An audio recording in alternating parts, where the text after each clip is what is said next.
Olá pessoal, então bem-vindos a mais uma aula de Química Analítica Qualitativa.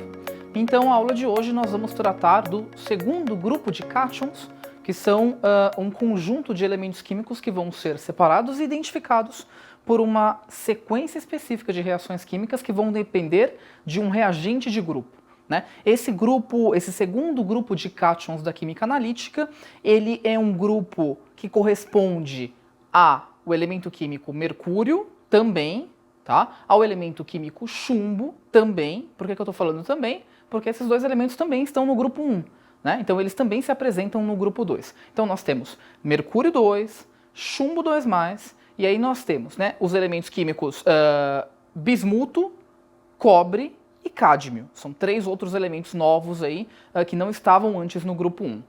Bom, por uma questão de toxicidade, e eu já tinha explicado isso com relação ao porquê nós não fizemos os protocolos de separação e identificação do mercúrio no grupo 1, nós temos os mesmos motivos para não fazer de novo o mercúrio no grupo 2 e para não fazer também cádmio, né, que é um outro elemento pesado, tóxico, e que a gente prefere não desenvolver e não trabalhar com ele, com os protocolos para eles, dentro de um laboratório didático na química analítica. Tá? Então, o que sobra para a gente são três elementos clássicos, três elementos importantes para o grupo 2, que são basicamente chumbo, bismuto e cobre. Então, hoje nós vamos verificar quais são todas as etapas e protocolos necessários, tanto para a separação como para a identificação dessas três espécies. E vocês estão observando o seguinte, né? Na aula de hoje eu estou aqui perto de uma capela, justamente porque o grupo 2, o conjunto de cátions do grupo 2, são elementos químicos, ou são um conjunto de espécies analíticas que dependem de uma reação, de um protocolo, de um conjunto de ações dentro de um protocolo, para serem separados através da formação de sulfetos, né, das espécies sulfetos insolúveis em um meio levemente ácido inorgânico. Tá? Essa é a característica principal para esse grupo 2, dentro da química analítica qualitativa. Então, como nós estamos trabalhando com um protocolo que demanda a formação de sulfetos como espécies insolúveis dentro desse conjunto de experimentos, nós vamos precisar colocar em contato com esses cátions alguma espécie química sulfeto, ou algum reagente que possa formar ou disponibilizar sulfeto no meio aquoso, para interagir com os cátions e então formar os sulfetos desses três cátions, dessas três espécies, do chumbo, do cobre e do bismuto, tá? São três espécies importantes aí. Bom, o que a gente tem para formador ou como reagente de grupo para formar o sulfeto necessário? Nós temos a possibilidade de ter o reagente de grupo padrão, que é o ácido sulfídrico, ou também chamado de sulfeto de hidrogênio, né? Esse é um clássico, mas nós temos muita dificuldade em trabalhar com esse reagente químico, né? Com esse reagente de grupo específico, porque ele volatiliza muito fácil, né? Ele libera vapores muito tóxicos, ele tem um cheiro muito forte, ele tem um odor muito característico. Então, para evitar contaminação e para evitar problemas de saúde, nós vamos trabalhar com um outro reagente que vai ser responsável pela formação do sulfeto de hidrogênio no meio reacional, que é a tiocetamida. Tá? Eu vou falar dela já já, mas independente disso, esse sulfeto de hidrogênio, esse ácido sulfídrico, está sendo formado no meio reacional durante o protocolo, durante as primeiras etapas do procedimento. Então, para evitar que nós possamos inalar esse gás extremamente tóxico, a maior parte do protocolo nesse grupo 2 vai ser obrigatoriamente desenvolvida dentro da capela, com o seu sistema de exaustão ligado, funcionando, né, para que a gente não respire, para que a gente não inale esse tipo de substância, que é um gás, um vapor extremamente tóxico, tá? Bom, é o seguinte, então nós vamos dar início à preparação da nossa bancada, tá? Então vamos aqui para a imagem da bancada. O que nós temos aqui são os principais objetos, né, as principais vidrarias necessárias para o desenvolvimento do experimento. Então é importante que vocês observem o seguinte, vamos preparar a bancada tal como preparamos para o grupo 1, como se nós de fato fôssemos desenvolver boa parte dos experimentos aqui nessa superfície. Mas lembrando que o aquecimento vai ser feito dentro da capela, tá? Então o que nós temos aqui de importante? Repetindo o protocolo, né? Vocês encontrariam sempre 3 beckers de 250, um suporte, um bico de Bunsen. A estante eu já separei os tubos de ensaio, tá? Então eu já peguei lá da bancada que tem a caixa com os tubos de ensaio, já separei um número de tubos de ensaio aqui disponíveis ou necessários para o experimento. Tenho aqui, desculpa, tenho aqui o reagentário, né? Esse reagentário ele está completo, só que ele tem um reagente a mais aqui do lado de fora, que é a tioacetamida, é um reagente que não fica no reagentário, tá? Então a gente sempre tem ele separado. E temos também aqui no cantinho, dentro da capela, outros 2 reagentes que também não ficam no reagentário, eles são reagentes externos, e nós vamos utilizar aqueles reagentes mais para o final dos experimentos, tá? Então vejam o seguinte, nós temos aqui a organização clássica da bancada. Vai precisar de aquecimento? Lembra disso, eu já li o protocolo com antecedência antes de vir para o laboratório, né? Então eu já sei mais ou menos o que eu preciso fazer no decorrer do protocolo de separação para o grupo 2. Então, ótimo, já sei que tem aquecimento. Se tem aquecimento, primeiro passo importante, escolho dentre os meus 3 beckers aquele que for o mais sujinho, o mais riscado, né? E preencho ele com água de torneira. Então, coleto aqui um pouquinho de água da torneira.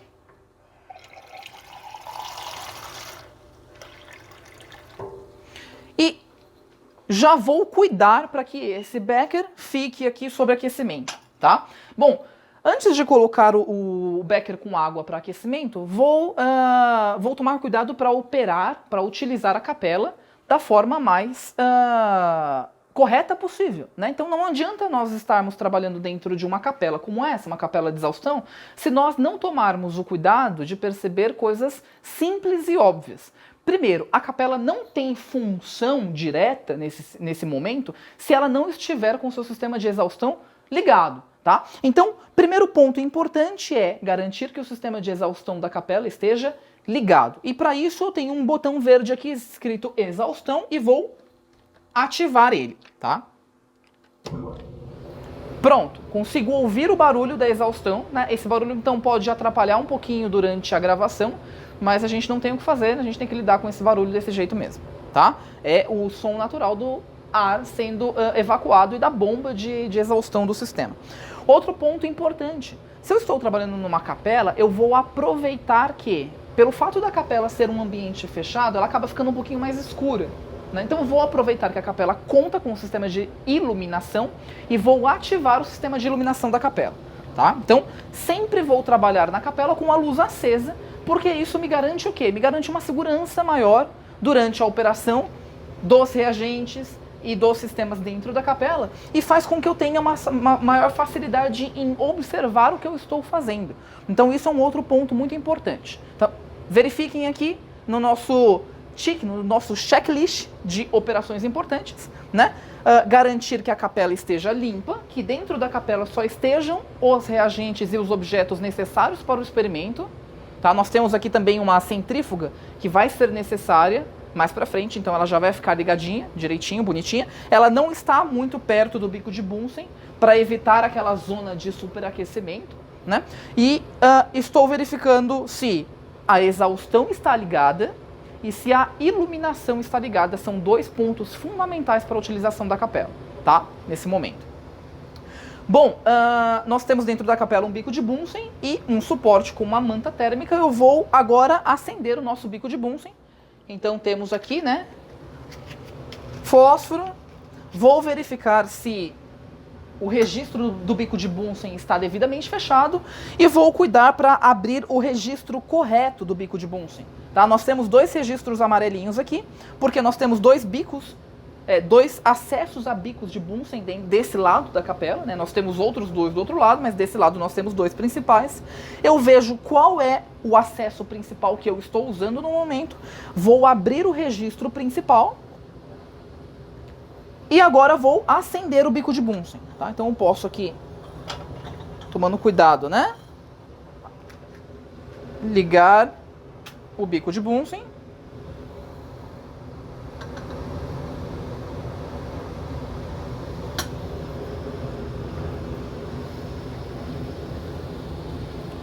regular a entrada de oxigênio pela janela inferior. E então, posicionar o bico de Bunsen aqui na parte inferior do meu suporte. Sempre tomando cuidado para não se queimar, para não colocar o rosto muito perto da chama, especialmente quando a chama está azul, né, azulada, numa queima, uma combustão quase que completa, porque aí fica difícil de observar a chama. Ótimo. Então, tenho aqui o meu sistema já sob aquecimento. Vou deixar ele aquecendo enquanto eu arrumo o restante da bancada. Então, voltamos aqui para a bancada, né? Vejam que nós temos ainda outros 2 beckers. Lembrem de rotular os beckers no começo do experimento, né? Então, temos aqui um becker para descarte.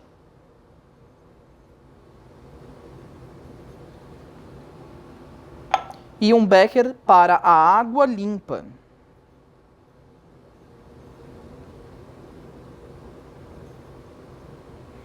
Ótimo. Outra coisa importante é, eu sempre uso, e aí é uma mania minha, né, no sentido de que eu sempre reproduzo dessa forma, eu sempre uso o becker de descarte do lado do meu lado esquerdo e sempre o meu becker de água limpa do meu lado direito. Por que eu sempre reproduzo da mesma forma a organização da minha bancada? Para não correr o risco de que durante o experimento, eu possa, sem querer, inverter os beckers e contaminar e perder todo o meu experimento, né? Então, esse acho que é um ponto importante, sempre tentar manter a organização da sua bancada num padrão específico, porque aí você tem sempre a mesma ação na movimentação da sua mão e você pode, então, minimizar a chance de trocar os lados, trocar os tubos, trocar os beckers e acabar causando alguma contaminação indesejada no processo, tá? Então eu vou ter aqui a água limpa e água de descarte. Lembrem que a água limpa sempre vai vir do tonel de água deionizada, tá? Nunca água de torneira. O protocolo é o mesmo, então eu vou abrir a torneira do tonel de água deionizada, vou deixar essa água vazar um pouquinho para limpar o bico dessa torneira, fecho, depois eu abro ele de novo, lavo o meu becker com água deionizada, e aí depois de lavar com água deionizada, aí sim eu completo com água deionizada e tenho então o meu becker já disponível, né, para utilizar na reação. Então vou lavar aqui a torneira, lavo o becker com água deionizada, eu só encho ele com água deionizada e descarto, e aí na terceira vez eu já encho de fato com a água deionizada para a utilização. Tá? Então tenho aqui o meu becker já com a água limpa. Bom, o que mais que eu preciso? Preciso também das minhas micropipetas, então vou preparar as minhas micropipetas. Lembrem que elas vão estar dentro da caixinha branca. Escolho 3, as tetinas, né, os silicones de sucção já estão aqui do lado. Escolho 3 pipetas Pasteur semelhantes e limpas. Tomem cuidado para não machucar a mão de vocês, tá? Isso aqui é um ponto importante. Lidem com gentileza com esse material de vidro frágil. Bom, 3 pipetas Pasteur, fecho a caixa. Essa caixa não é mais necessária nesse momento, então eu vou devolver ela para outra bancada. Justamente para que ela não me atrapalhe nesse momento, tá? Então tenho aqui 3 pipetas, os meus beckers de água limpa e descarte, os meus reagentes e os tubos de ensaio, tá? Temos também, né, os papéis indicadores aqui, o papel de tornassol, tanto o azul como o vermelho, o fósforo, que não vai ser necessário mais nesse momento, porque a água já está aquecendo ali, né, no bico de Bunsen dentro da capela. Tenho aqui uma piceta com água deionizada, caso eu precise de água por algum motivo, né, eu já tenho acesso a uma quantidade maior de água ali. E a tiocetamida e os outros reagentes eu já sei que estão na capela, tá? Centrífuga já está ligada, então agora a gente já pode de fato partir para o desenvolvimento do protocolo. Então, pessoal, a gente vai continuar aqui com o protocolo, né? O que nós temos aqui? olhando ali na apostila de laboratório, o que ela pede? Ela pede o seguinte: retirar uma alíquota de 15 gotas da solução amostra contendo os cátions chumbo, bismuto e cobre. Então, na verdade, a gente vai para a bancada primeiro, para preparar a solução. Lembrem que em todos os protocolos individuais nós estamos preparando essas soluções, né? Então nós temos uma amostra controlada nesse caso, e a gente sabe que os 3 cátions de interesse são os 3 cátions que vão dar resultados positivos lá na frente, porque nós estamos acrescentando eles no preparo da solução. Então, bancada, vamos lá. Então, aqui já na bancada, o que nós temos é, precisamos preparar uma solução na qual nós tenhamos aí os nitratos, né, as soluções, os sais, tanto de chumbo, quanto de bismuto, quanto de cobre. Então eu vou escolher um tubo de ensaio aqui, limpo, né, e vou adicionar nele os nitratos dessas três espécies. Então, com a ajuda aqui da nossa ficha, né, então acho que todo mundo já viu essa ficha antes, em algum momento, com a ajuda da nossa ficha, nós encontraremos no nosso reagentário o nitrato de chumbo. Então, nitrato de chumbo aqui nós temos nitrato de chumbo 2, o reagente de número 41. Então, nitrato de chumbo 2, o reagente de número 41 é esse daqui. Tá? Vou separar os reagentes primeiro, tá? Então, nitrato de chumbo.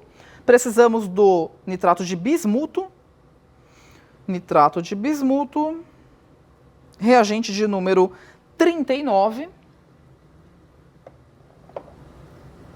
Nitrato de bismuto. E o nitrato de cobre, que é nitrato de cobre 2, número 43. Bisnaga de número 43. Cobre 2. Cobre 2, pronto. Então, lembrem, né, o cuidado sempre de homogeneizar o sistema, por mais que ele possa parecer homogêneo. Se esse sistema estiver muito tempo parado ali, ele pode formar algum corpo de fundo, né? Bom, nitrato de chumbo, eu vou acrescentar 10 gotas de cada, tá? Então, abro o nitrato de chumbo, verifico se a ponta da bisnaga está limpa, né? E acrescento aqui, então, 10 gotas. 2, 3, 4, 5, 6, 7, 8, 9, 10. 10 gotas, tampo o meu nitrato de chumbo. Vejam que as 3 tampas são brancas, então eu não posso trocar essas tampas em momento nenhum, tá? Então, para evitar isso, eu vou devolver o nitrato de chumbo para a posição dele, que é a posição de número 41. Agora eu tenho o nitrato de bismuto também. Tomo cuidado para agitar o sistema antes. Abro 10 gotas. 1, 2, 3, 4, 5, 6, 7, 8, 9, 10. Muito bem. Tampo e devolvo para a posição de número 39. E agora, nitrato de cobre, né? Mesma coisa.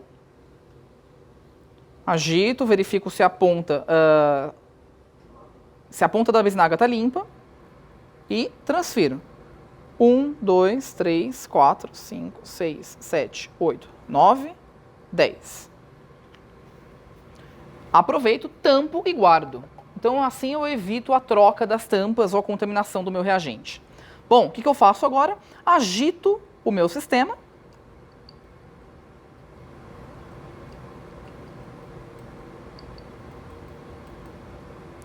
Ótimo. Sistema agitado. Agora eu continuo com o procedimento, né? Então o procedimento está pedindo o seguinte: retire uma alíquota de 15 gotas dessa amostra. Então agora eu pego um tubo novo e, a partir do tubo original, lembrem, né? Lavagem da pipeta Pasteur antes de utilizar, com água limpa, 1, 2, 3 vezes.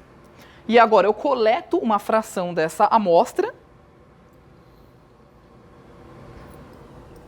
e transfiro 15 gotas para um tubo novo. 1, 2, 3, 4, 5, 6, 7, 15. Pronto, 15 gotas.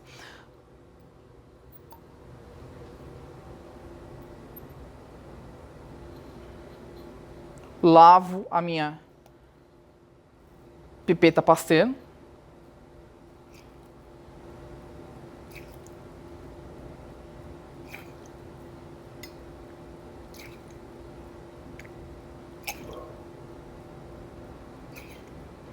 Essa estou lavando várias vezes porque ela entrou em contato direto com a amostra, né? Então, pronto. Muito bem, deixa ela separadinha ali. Agora eu tenho o tubo que eu vou utilizar para realizar os experimentos, tá? Então aqui eu tenho 15 gotas da minha amostra. Nessa amostra eu tenho todos os 3 cátions, e aí ele está dizendo o seguinte: acidificar com aproximadamente 4 gotas de ácido clorídrico 3 molar. Então, encontro o ácido clorídrico 3 molar aqui.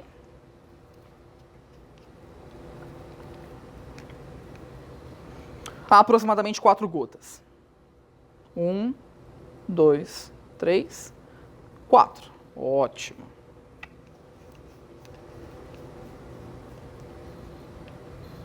Devolvo, agito.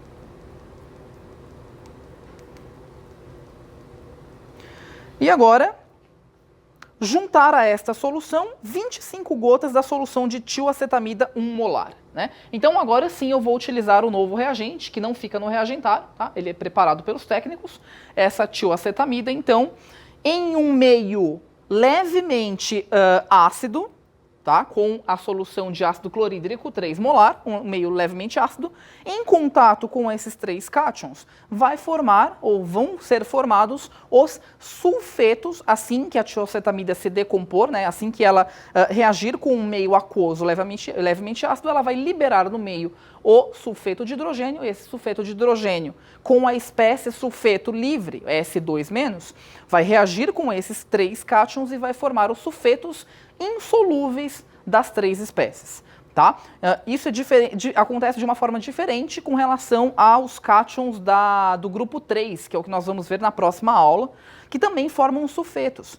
Mas os sulfetos dos cátions do grupo 3, em um meio aquoso levemente ácido, são sulfetos solúveis. Então tá aí a primeira diferença importante. Tá? Se nesse meio, se nessa amostra também estivessem cátions do grupo 3, elas, ou esses cátions, essas espécies analíticas do grupo 3, não precipitariam como sulfetos nesse momento, justamente porque as condições da amostra fazem com que os sulfetos dos cátions do grupo 3 não sejam espécies insolúveis num meio levemente ácido. Tá? Então, aqui o que acontece é a tioacetamida, então aproximadamente 25 gotas,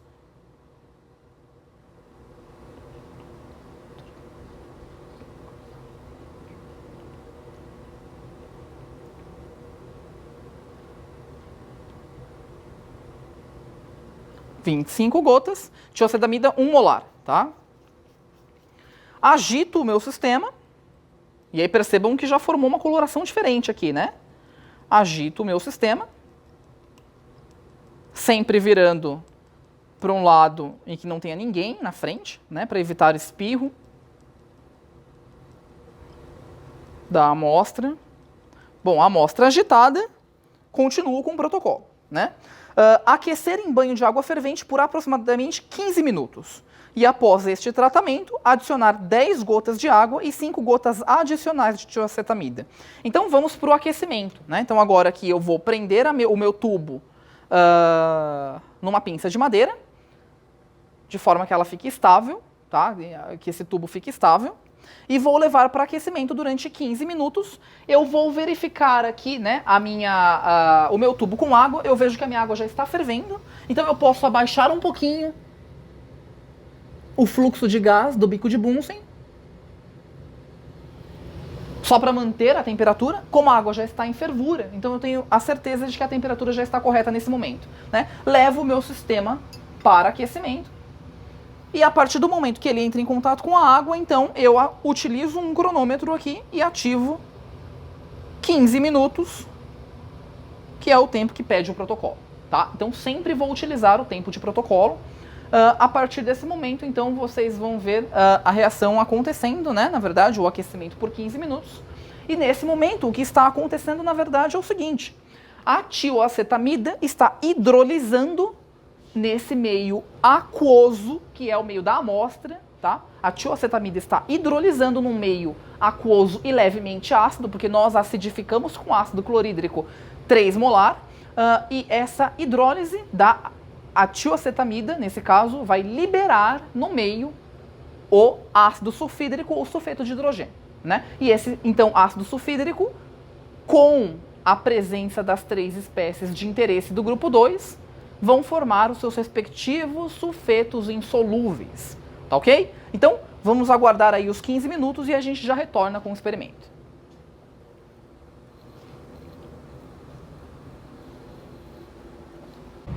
Muito bem, pessoal. Então agora com os 15 minutos passados, né, exatos 15 minutos, nós vamos dar continuidade ao protocolo. Então, continuando aqui, o que o protocolo diz é o seguinte, né? Vamos lá, achando aqui, 25 gotas, aquecer em banho-maria, 15 minutos. Após este procedimento, este tratamento, adicionar 10 gotas de água e 5 gotas adicionais de tiocetamida 1 molar. E aí aquecer novamente em banho de água fervente por mais 10 minutos. Tá? Então é isso que a gente vai fazer.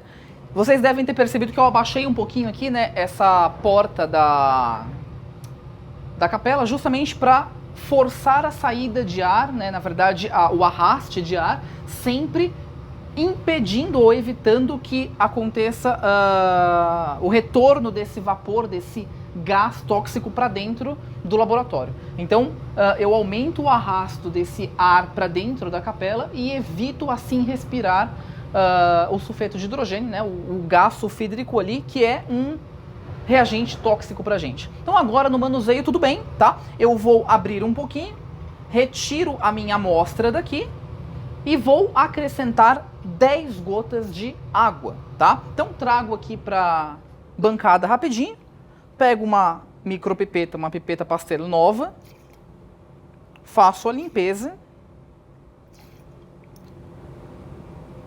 puxo água limpa e acrescento 10 gotas.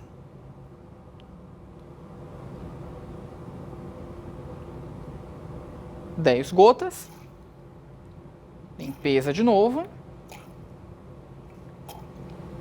E mais 5 gotas adicionais da tiocetamida.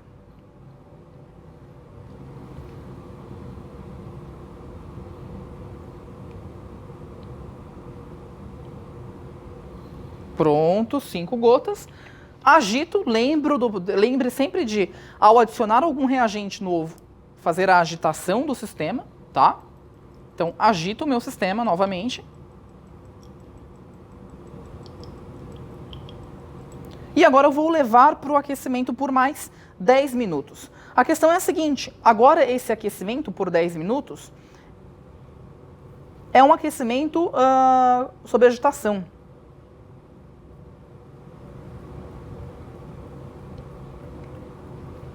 Então, devolvendo para o aquecimento, agito um pouquinho aqui dentro, né, para auxiliar na mistura do sistema. Posiciono corretamente a pinça de madeira ali para que ela não caia, né, para que a nossa amostra não caia.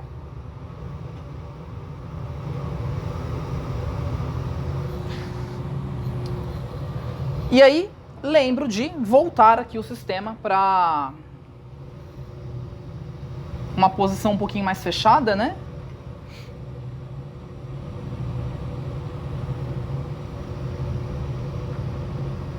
Ótimo. A gente não pode fechar muito também, porque senão o ar ele é arrastado diretamente na direção do bico de Bunsen e o bico de Bunsen acaba apagando, tá? Então eu tenho sempre que ficar olhando para o sistema aqui para ver se o bico de Bunsen não apagou, para a gente não ter vazamento de gás aqui dentro do laboratório, né? Então os 10 minutos já estão sendo cronometrados e voltamos aí daqui 10 minutos novamente, né? É isso.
Muito bem, pessoal. Então, passados aí os 10 minutos de aquecimento, já com a nova solução, né, o novo acréscimo de solução de tioacetamida mais água, lembrando que a combinação desses dois nesse meio forma ou libera durante a reação ácido sulfídrico ou sulfeto de hidrogênio, que vai ser o responsável por fornecer o íon sulfeto, né, o S2-, para interagir com as espécies do grupo 2 para formar os sulfetos insolúveis dessas 3 espécies. Tá? Então, dando continuidade aqui, o que a gente tem é o seguinte: centrifugar e remover o centrifugado. O centrifugado 1 deverá ser reservado, pois nele pode conter cátions dos outros grupos à frente, né? Grupo 3, 4 e 5, que são os grupos do sulfeto de amônio, do carbonato de amônio e os cátions solúveis. Então, nesse momento, o que a gente precisa fazer é centrifugar. Tá? Então, tiramos aqui o sistema. Ele já está quase que bem separado, né? Mas para evitar aí, perda de material, então a gente leva para a centrífuga. Lembrem sempre de contrabalancear a centrífuga. Então a gente vai arrumar aqui um outro tubo com aproximadamente o mesmo volume de água, tá? Em direções diametralmente opostas. Então, centrifugo por aproximadamente 1 minuto. Então vamos lá. 1 minuto a partir do momento que a centrífuga atinge a sua velocidade máxima, tá? Pronto.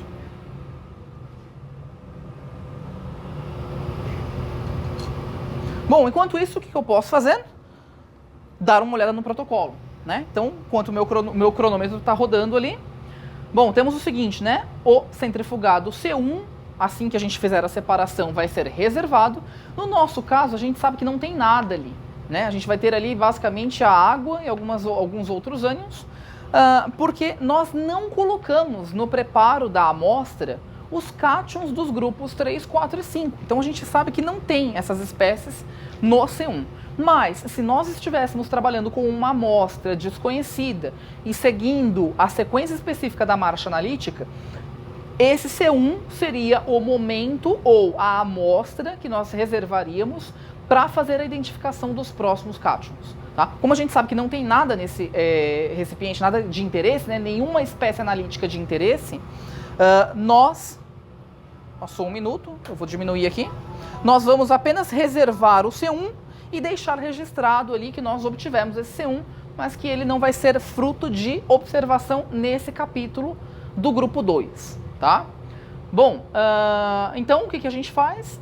No resíduo R1 deverão ser colocadas 10 gotas de ácido nítrico 6 molar e aquecer quase a ebulição por aproximadamente 10 minutos, agitando constantemente.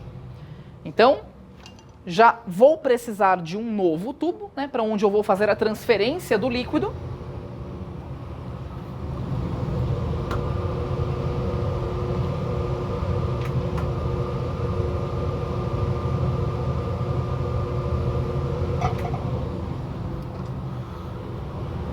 Recolho a minha amostra com cuidado para ela não misturar. E agora eu faço a transferência, né, do meu centrifugado do tubo de origem para um tubo novo. Então, para isso, pego aí uma nova pipeta Pasteur, limpo ela. E retiro todo esse líquido C1 daqui. Transfiro ele para um novo tubo sem pegar a parte sólida, tá? Essa é uma parte importante, eu não posso transferir a parte sólida.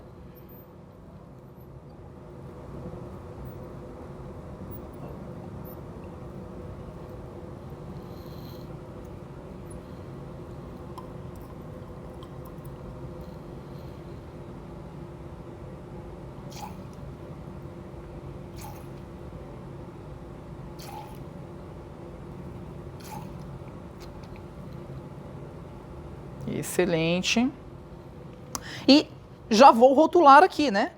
Meu tubo com a fase líquida, eu vou chamar de C1 e vou deixar ele guardadinho. Eu poderia descartar, porque eu já sei que não tem nada de interesse, né, nesse momento, nessa situação. O que importa pra gente é o R1. Então vou rotular aqui o meu R1. E aí, esse tubo marcado com R1, a ele eu vou adicionar, então, 10 gotas de ácido nítrico 6 molar. Procuro o ácido nítrico na minha tabelinha. Ácido nítrico 6 molar é o reagente de número 8. Ácido nítrico 6 molar. Agito o meu sistema. E acrescento, então, 10 gotas. 2, 3, 4, 5, 6, 7, 8, 9, 10. Ótimo. Agito. E agora eu levo para aquecimento. Eu tenho um outro frasco, uma outra pinça aqui. Levo para aquecimento por 10 minutos, agitando constantemente, tá? Então essa é uma etapa importante. A gente não pode esquecer. Vou registrar aqui um cronômetro para 10 minutos. E então vou permanecer com o meu sistema imerso na água quente sob agitação durante 10 minutos, tá? Nesse momento, o que está acontecendo é o seguinte. Os sulfetos dessas 3 espécies importantes, que são insolúveis e que estavam na fase sólida, vão ser dissolvidos com ácido nítrico. Então, o ácido nítrico vai reagir com o sulfeto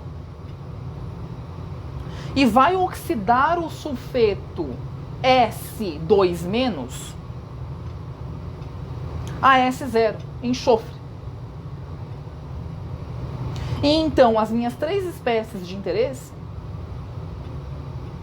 tanto o chumbo, quanto o bismuto, quanto o cobre, vão voltar para a solução como espécies disponíveis novamente, tá?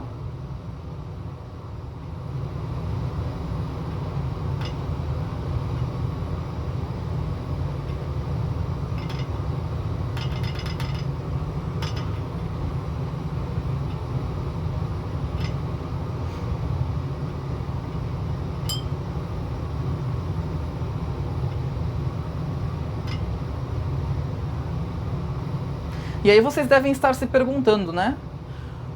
Por que é que eu tive que partir de uma solução transparente, translúcida, homogênea, que já tinham as 3 espécies, chumbo, bismuto e cobre, disponíveis no meio? Por que eu tive que tornar ela um sistema heterogêneo, né? Convertendo essas 3 espécies a sulfeto insolúvel, e agora eu estou abrindo de novo esse sulfeto para disponibilizar novamente as 3 espécies? Eu estou fazendo isso porque se eu estivesse com uma amostra com outros cátions que não são os cátions de interesse, essa primeira etapa serviu para separar os 3 cátions importantes das outras espécies. Eu sei que nessa amostra que eu preparei no laboratório não tem outras espécies que não são as de interesse. Mas se fosse numa amostra clássica, uma amostra convencional, essa etapa seria fundamental para separar somente os cátions do grupo 2 para uma amostra viável de ser analisada, somente nesses 3 cátions, tá? Então entendam nesse sentido. Nesse primeiro momento, quando a gente tem uma amostra pura, preparada por nós mesmos, com apenas os 3 cátions de interesse, parece que não faz muito sentido converter para uma espécie insolúvel e depois abrir de novo essa espécie insolúvel, disponibilizando os cátions de novo no meio, sendo que eles já estavam disponíveis antes. Mas quando eu estou trabalhando com amostras reais, quando eu tenho mais de um tipo de cátion, de grupos diferentes numa amostra real, essa etapa é fundamental para eu isolar os cátions do grupo 2 para análise, tá? Então nós estamos aqui na etapa de aquecimento, o aquecimento por 10 minutos sob agitação, tá? Então não posso parar a agitação aqui nesse momento. Uma dica que eu dou é o seguinte: ficar perto do becker e apoiar o seu braço até o cotovelo no corpo, para que você não faça muita força nessa região. E só a movimentação do seu punho é necessário para garantir a agitação do seu sistema, tá?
Bom, então, dados os 10 minutos, né, de agitação e aquecimento, eu vou analisar qual é a situação da minha amostra e eu tenho que garantir que todo o estado sólido, toda a fase sólida, tenha se convertido nessa fase, nesse líquido semitranslúcido aqui, né, quase translúcido azulado. Tá? Então, nesse momento, eu percebo que existe uma fração muito pequenininha de sólido no fundo e que talvez não faça muita diferença. Mas a gente pode tentar solubilizar ele também. Eu vou trazer aqui para perto da câmera. Então, se vocês olharem...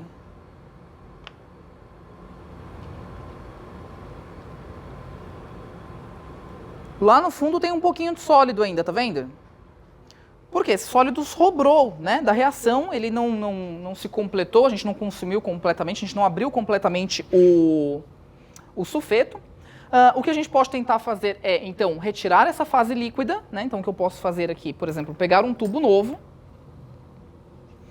recolher essa fase líquida, colocar num tubo novo e acrescentar um pouquinho mais de ácido nítrico nesse restinho de fase sólida que sobrou no fundo do tubo, tá?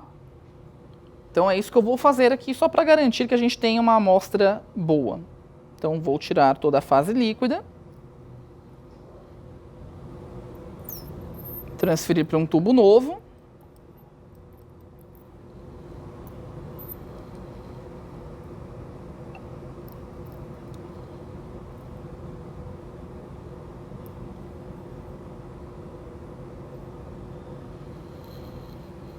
Sobrou tão pouco sólido que eu não sei nem se vale a pena a gente tentar esse processo de acrescentar um pouquinho mais de ácido, né, para tentar recuperar esse material aqui, porque é um volume irrisório, basicamente não vai fazer diferença, a gente não está perdendo tanta amostra nesse caso. Tá? Então, realmente, eu acho que não vale a pena a gente tentar recuperar ele não. Então, deixa aqui, né, esse tubo no cantinho. Então, agora a nossa amostra é uma amostra completamente líquida. Né? Então, vejam aqui, deixa eu mostrar de novo na câmera para vocês, mas vocês já viram agora há pouco, né? Então, vejam aqui, um líquido azulado, e essa é a nossa amostra. Bom, pessoal, então agora, né, depois de separado aqui o sistema, agora a gente tem a nossa amostra completamente translúcida, azulzinha, e a etapa agora é alcalinizar o sistema com o hidróxido de amônio concentrado, tá? Então, o hidróxido de amônio a gente tem um pouquinho preparado aqui. Esse hidróxido ele vai ser adicionado ao nosso sistema. Então eu vou colocar aqui algumas gotas. Agitando, sempre agitando, até que o sistema fique alcalino.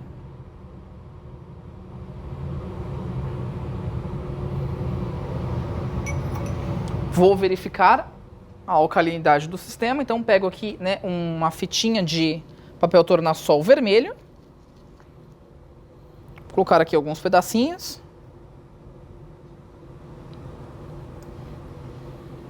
com uma pipeta, a gente coleta um pouquinho da amostra e coloca em contato com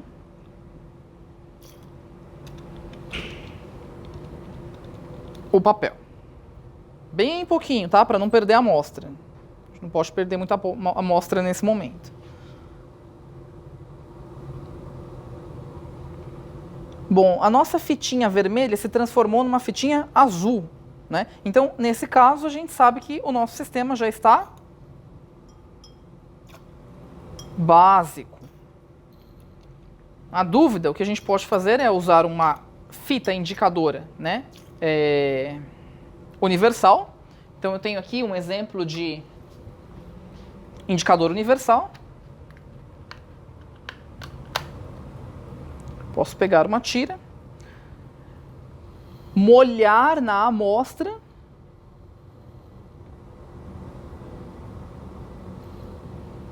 e comparar a cor dessa tira com a caixinha.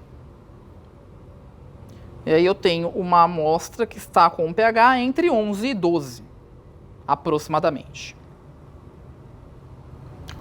Quase que 11, basicamente, né? Bom, então depois de alcalinizar, eu vou acrescentar mais 5 gotas em excesso do hidróxido, que é o que está pedindo o protocolo. Então, mais 5 gotas em excesso. 1, 2, 3, 4, 5 gotas em excesso.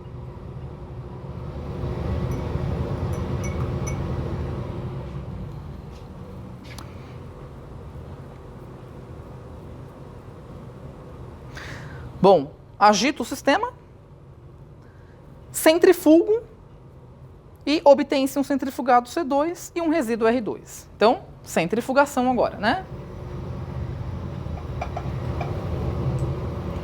Lembrem de balancear os tubos, mais ou menos com o mesmo volume de líquido.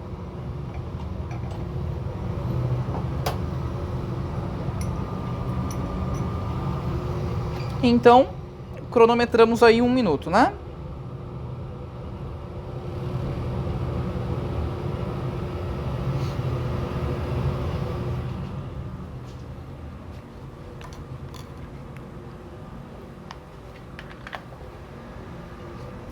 Bom, o que diz o nosso protocolo depois da centrifugação? A gente vai rotular os tubos de ensaio C2 e R2, tá? No centrifugado C2, obtido após a adição do hidróxido de amônio concentrado, a gente pode encontrar um complexo solúvel. Um complexo formado com íons amônia e cobre, nesse caso. A coloração azul do centrifugado 2 indica a presença dos íons cobre 2+, tá? E aí o resíduo R2 pode conter os hidróxidos, tanto de bismuto quanto de chumbo, tá? Então aí a gente vai adicionar 15 gotas de hidróxido de potássio, agitar e aquecer brandamente em banho-maria por 5 minutos.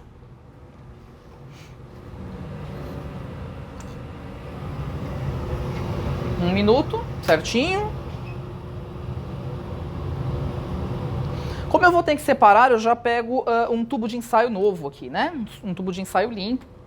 Limpo já uma das minhas pipetas Pasteur.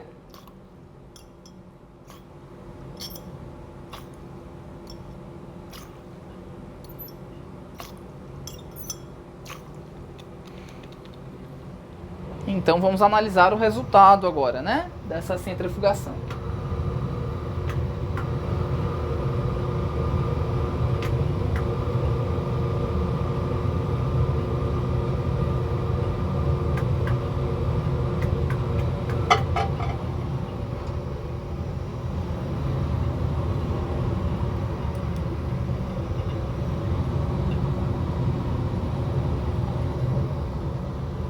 Então vejam agora que cor bonita que fica, né? A nossa amostra fica um azulão, igual o azul aqui do meu jaleco. Então agora eu vou transferir esse líquido azul, que é o meu centrifugado, para o meu tubo novo, tá? Só o líquido, não posso pegar o sólido, que é o corpo de fundo. O meu precipitado ali.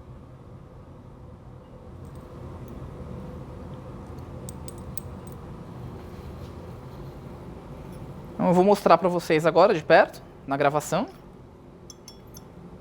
Sempre lava bastante as suas pipetas Pasteur para evitar contaminação, tá?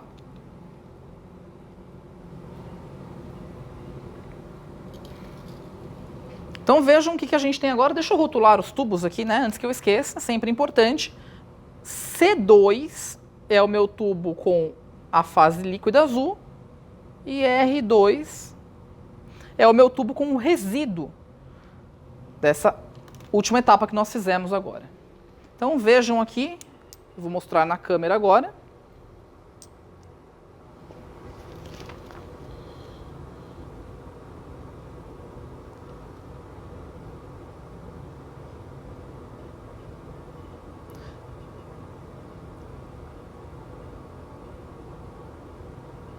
Vejam que é um azul bonito, né, que se forma nesse momento. Esse azul é característico do complexo de cobre. Então, aqui, nesse resultado, nós já podemos confirmar que na nossa amostra inicial, nós temos a presença do íon cobre, tá? Porque sem a presença do íon cobre, nós não teríamos essa coloração azulada intensa. Bom, e agora o que a gente faz com o R2, né? Então esse R2 que sobrou aqui é o resíduo que pode ter os hidróxidos. Então agora a gente vai acrescentar 15 gotas do hidróxido de potássio, mas na verdade esse R2, nós vamos deixar ele para a próxima aula, tá? Porque a gente não tem tempo de realizar esse protocolo nesse momento.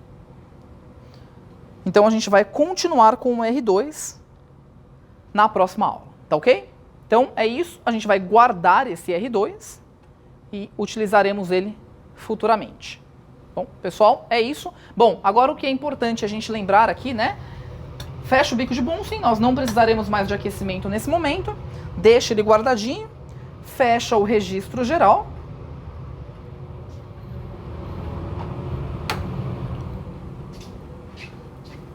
Água limpa e água de descarte vão todos para o mesmo recipiente, que é o recipiente que vai estar aqui na capela. Então, temos aqui, né, uma cuba para descarte. Então, a gente descarta tudo na cuba de descarte.